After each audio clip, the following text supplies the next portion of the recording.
Hello, today is November 17th, 2020, and the time is 9:07 a.m.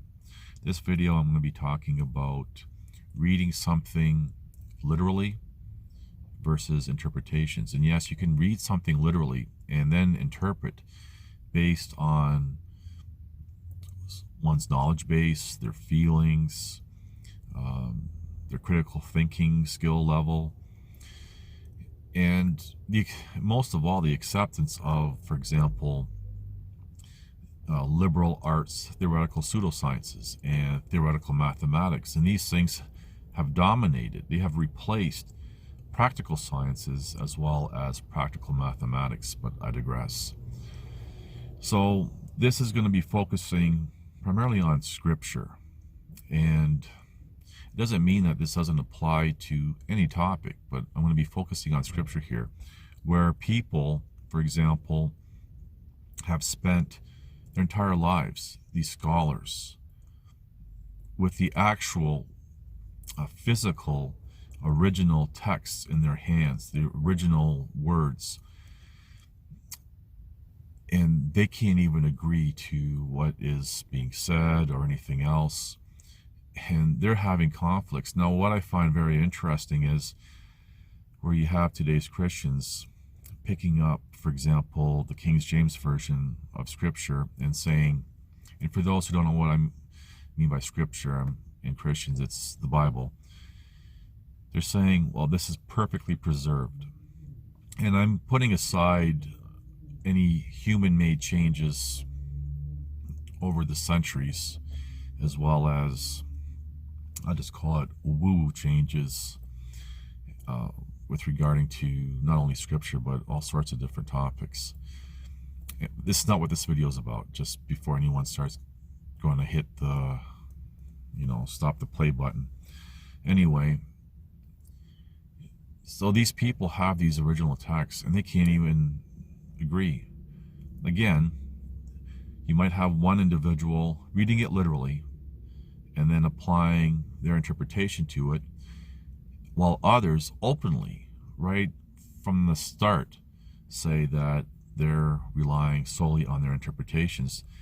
And then you have today's Christians picking up a translation and interpretations of it and saying this is perfectly preserved, and then compounding their own interpretations based on their own critical thinking levels and their own knowledge base and their own emotions to it. And this starts to skew things even more and more. We get further and further away from whatever the original text was trying to say. Now, for me, when I look at scripture, I really focus on, for example, Genesis 1 and 2. I'm not dismissing anything else in scripture. I'll get to that in a moment. But Genesis 1 and 2 sets the foundation not only of how things began, like at the start, but it sets a standard. And then when you look at the beginning and then the end, say for example the book of Revelations, where it's the end and we repeat the end times, and I've mentioned this in other videos, everything in between, not dismissing it, but everything in between is, for example, historical events, and talks about different individual accounts during the ancient times and whatever. And then there's a genealogy in there as well, and also there's a lot of information in there. But really, when I look at scripture as a whole, I contrast everything, say the middle part, we'll call it as a descriptive, with Genesis 1 and 2. And if you do that, you will really understand scripture much better. But anyway, going back to the interpretations and everything else, I'm going to be referencing an individual who has controversy because he worked for the Vatican, apparently was fired from there because he wanted to expose some true meanings, not interpretations, but the literal, what was written And then he puts a spin on it with aliens and all this other stuff. Now, if you want to replace aliens with fallen angels, demons, whatever, you can do that. So don't be discouraged by, if you do look him up.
Now, we're going to be getting into a part of these screenshots where they're going to be talking about the genocide of peoples and just wiping out lots of people.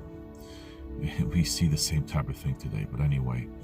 And a lot of people will question, well, why would the Most High, being loving and everything, do such a thing? Well, and I've mentioned this actually in another video, and you have to understand that there's a preservation element of people, for example, who have not been corrupted, whether it be genetically, morally, or whatever.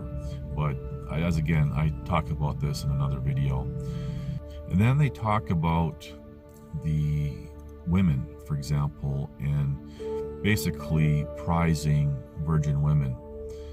And a lot of people can't wrap their heads around this. Now, what we know today, for example, and this is through scientific research and biology and everything else, women, and I've talked about this in other videos, and this is actually going to lead into, say, more of an earthly perspective with feminism. So this is probably going to trigger a lot of people out there, a lot of snowflakes, and whatever, it is what it is. But the whole idea with prizing virgin women is scientists have, and doctors, when they're doing their research, they're doing autopsies, have found foreign genetic material in females. And long story short, they've concluded that because women are designed to accept genetic material from males, the more males the female had as sexual partners, the more diverse genetic material found within them during these autopsies in soft tissue. And so and I just want to interject here that the same is not for males. Males are not designed to absorb genetic materials as females. And if you don't understand why that is, then you need to go buy a book on reproduction, human reproduction, and there's pictures and stuff that will help you with that. And this ties into sex being about procreation and not recreation. And this does not state or imply that during procreation sex that you cannot enjoy it. So just want to throw that out. But so women absorb genetic material from males, and this is why, based on the evidence, where female virgins are prized more. And there's women bond. A lot of people through the feminist narrative think that women bond after sex because of the emotion. Yeah, there's an emotional attachment, but there's also something physical, which again is not found in males. It's just, that's biology. That's just the way things are.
So the whole point with all this is, regardless of the topic, and I've used scripture in this video,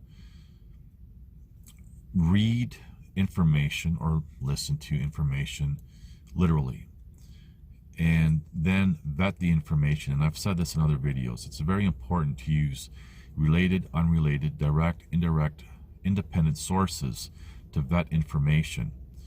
And I use the example quite often, actually, in videos.